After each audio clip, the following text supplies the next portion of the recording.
Ngumasua mu abiemu na school 4 year war Sakasaka cluster of schools so Tamale northern region and now no pay yes estate developer bi ne one more chiman so den one school asase no so nto de anwea begu ho ote na ina yesa nkura no omo de anwea no afeli school mu ho no nyina Adom TV Kasee ko ho etwaso Manfo asese wonum esisi wonum wadan ewo public schools ahodo a ewo atifi mantamu ne titiru ene Tamale mensene ni mu no ekosoro pa nenso ne kun no akoye de ne esane se ya na akoye se de ahemfo no etai wonum waton sase a osi won dan wo so no echi Nanu enanam so a adesuafo a wonum ewo Sakasaka cluster of schools a ehonom ena omanpanyi abedi echi Dr. Mahmoud Baumia eko school no afato won ho so a nipa ba kwa wahase esi dan ewo school na sase so no wonum ene no asiani adesuafo yi bi ene amani boni etwetwe nkomo her name is Lady that she has come to take our property and we are for the school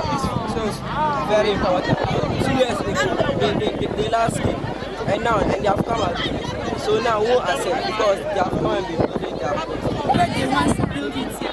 We will help our teachers to fight against them because it's not for them, it's for us, it's for Sakasaka people. So we will fight to defend. They sold our school land. We don't want them to build in our school land, so we decided to destroy them.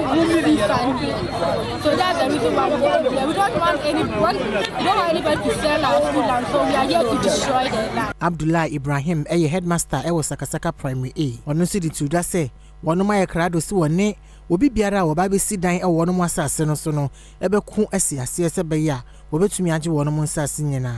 Yesterday night a colleague of mine called me that they brought some sea sand and dropped it in one of our plots or some part of the plot, and I asked him what action did you took before calling me. He said that they didn't take any action, and I told them that this morning I'm coming to the place to make sure that we scattered the sea sand around the compound. Nyansheku zongo na enso de nsembi to yamani boni enim. Table ni gel mang le nguna.